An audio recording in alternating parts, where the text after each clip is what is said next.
ஆதி திராவிட பெருமக்கள் வசிக்கின்ற பகுதிகளில் உள்ள கோயில்களை சீரமைப்பதற்காக ஏற்கனவே வழங்கப்பட்ட நிதியான 2.5 லட்சத்தை 3 லட்சமாக உயர்த்த வேண்டும் என்று கடந்த முறை நான் பேசிய போது மாண்புமிகு அமைச்சர் அவர்கள் அது உயர்த்தப்படும் என்ற உத்தரவாதத்தினை தந்தார்கள்.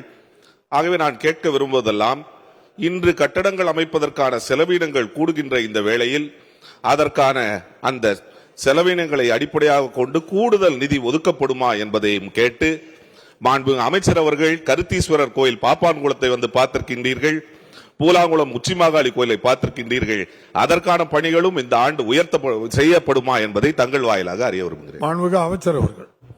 மாண்புமிகு பேரவைத் தலைவர் அவர்களே, அந்த உச்சிகாளியம்மன் மற்றும் பாப்பாங்குளம் ஆகிய திருக்கோயில்கள் மன்னர்கள் காலத்தில் கட்டப்பட்ட திருக்கோயில் இருந்தாலும் 27 கோடி ரூபாய் செலவிலே மாண்புமிகு உறுப்பினர் அவருடைய கோரிக்கை ஏற்று புனரமைப்பு பணிகள் நடைபெற்றுக் கொண்டிருக்கின்றன. அவர் கோரிய ஆதி திராவிடர் மற்றும் பழங்குடியினர் வசிக்கின்ற பகுதியில் இருக்கின்ற திருக்கோயில்களை பொறுத்தளவில் இந்த ஆட்சி காலத்தில் ஒரு அமைதியான அமைதி புரட்சி திருக்கோயில் திருப்பணி புனரமைப்பு பணிகள் நடைபெற்றுக் கொண்டிருக்கிறது என்பதற்கு இது ஒரு பொருள் சாட்சி. முதல்ல இந்த திருக்கோயில்களுக்கு வெறும் 1 லட்சம் ரூபாய் என்று நிதி வழங்கப்பட்டு வந்தது மானியமாக. அதுவும் 1000 திருக்கோயில் என்று பட்டியலிடப்பட்டிருந்தது ஆண்டிற்கு. ஆதி திராவிடர் மக்கள் வசிக்கின்ற பகுதியிலே 1000, கிராமப்புற மக்கள் வசிக்கின்ற பகுதியிலே 1000 என்று மாண்புமிகு தமிழக முதல்வர் பொறுப்பேற்ற பிறகு இந்த 1000 என்று இருந்த இந்த எண்ணிக்கையை 1280, 1280 என்று உயர்த்தினார். கடந்த 10 ஆண்டுகளில் கணக்கிட்டு பார்த்தால் ஒட்டுமொத்தமாக 4000 கோயில்களுக்கு இந்த திருப்பணிகள் நடந்திருக்கின்றன.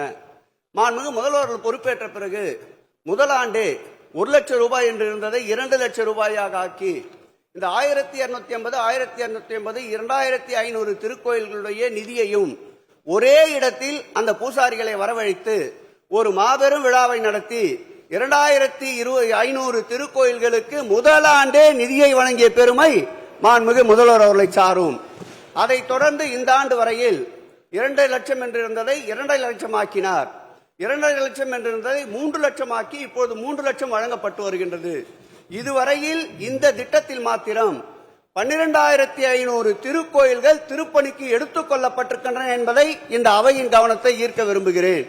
இந்த சரித்திர சாதனை இதுவரையில் எந்த காலகட்டங்களிலும் நடைபெறவில்லை. அதுவும் குறுகிய இந்த 4 ஆண்டு காலங்களில் இப்படிப்பட்ட அமைதியான ஒரு திருப்பணி புரட்சி நடத்திய இந்த ஆட்சி ஆன்மீக ஆட்சி என்று ஆன்மீக மனம் கொண்டோர் பாராட்டிக் கொண்டிருக்கிறார்கள் என்பதை மாண்புமிகு உறுப்பினர் வாயிலாக பேரவைத் தலைவருக்கு தெரிவித்துக் கொள்கிறேன்.